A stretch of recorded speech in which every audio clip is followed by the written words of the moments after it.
There's a lot of discussion about Switch 2's power versus PlayStation 4, and all this discussion got triggered by Digital Foundry, and I respect them a lot. I like their content. I watch their content a lot for comparison videos, but let's just say I don't agree with them when it comes to the Switch 2 and why. I explain why. First of all, the PS4 CPU, and not just the CPU, many aspects of the PS4 were already outdated when it came out. But the main thing, the CPU was old and slow, and the new CPU of Switch, the 8-core ARM-based Nvidia Cortex A78, that's a lot faster. So it has more instructions per cycle. And when I compare these things with AI, with OpenAI, Grok, or ChatGPT, I get a performance uplift estimation of at least 2 to 3 times higher in handheld, and a performance uplift of 1.5 to 2 times higher. So in dark mode. So that's the CPU alone, and the CPU is important, of course, but the main important thing about Switch 2 is the GPU with the Tensor Cores, with the ray tracing cores, which the PlayStation 5 doesn't have. So PlayStation 4, even PlayStation 5 doesn't have DLSS. It has a different kind of architecture and different course. I think it's a R&D course for ray tracing. So it's using different techniques, and DLSS is a lot better, a lot more efficient.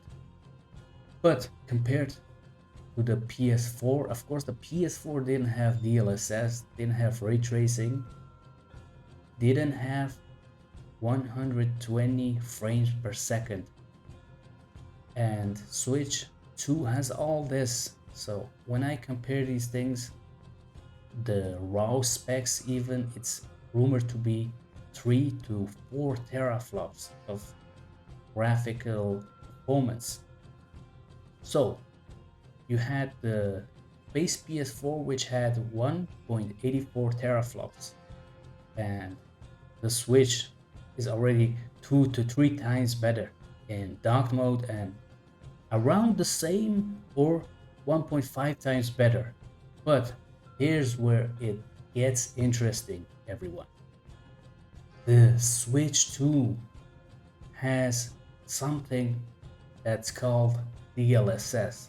The Tensor Cores of Nvidia upscale the resolution and increase the performance. So when you add all this AI tech, it's like it's performing 3 to 5 times better than the PS4 in dark mode, and 1.5 to 2.5 times better in handheld mode. So all these discussions, it's kind of silly because it's mostly about the raw power. Raw power, raw specs don't mean a lot, even though you clearly see some of the specs of Switch 2 are better than base PS4. So when you have all this, you kind of estimate where this is going.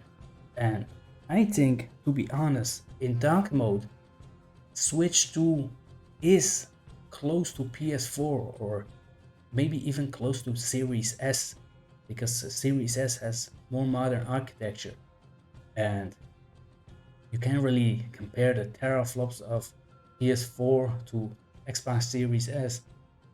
The Xbox Series S is clearly better than PS4 Pro. So let's just say the architecture is different. There's a lot of new tech in Switch 2. It has HDR. To be fair, PS4 supported HDR10, and the PS4 Slim supported somewhat newer HDR codec, as far as I know, as well. But uh, let's just say Switch 2 has HDR as well. It has that 120 frames per second capable screen, 120 HZ. And the SSD, that's another important thing, everyone. The SSD is 15 to 20 times faster than the old school HDD of PS4. And the PS4, it had an average speed of 10 to 20 milliseconds, and Switch 2 has 0.1 milliseconds average speed. And that's a lot faster, guys. That's a lot faster. It's the 265 gigabytes of NVMe SSD solid state drive. It has around 2000 to 2500 megabits per second. So that's the throughput. It's insane, guys. Like I said in my previous videos as well, I'm just so mind blown by the Switch 2. And of course, this is gonna be a long discussion, but of course, it has a ray tracing course, so that wasn't possible on the PS4, the base PS4. So you get the ray tracing features, you have DLSS.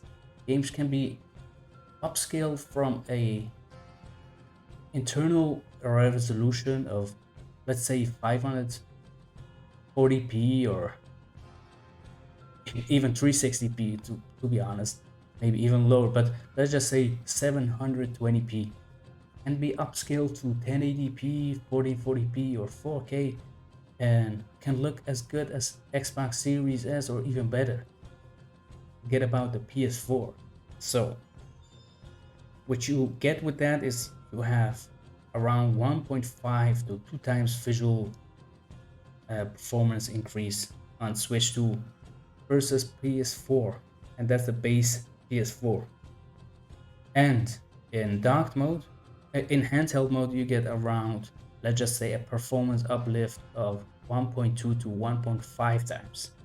You have the 1080p screen with 120 HZ, so resolution upscaled from, let's just say, 720p to 1080p, and you get 120 frames per second. And in some cases, you have 40 FPS with Cyberpunk 2077, so it looks like 40 frames per second is going to be one of those features that a lot of developers will use for a graphics versus power performance balance. So it looks like a great feature. So overall, I think the baseline PS4 console is truly outdated, and to be fair, it's a console of 2013, and we are in 2025. Switch 2 is a hybrid handheld system with the newest tech of Nvidia when it comes to AI, DLSS upscaling.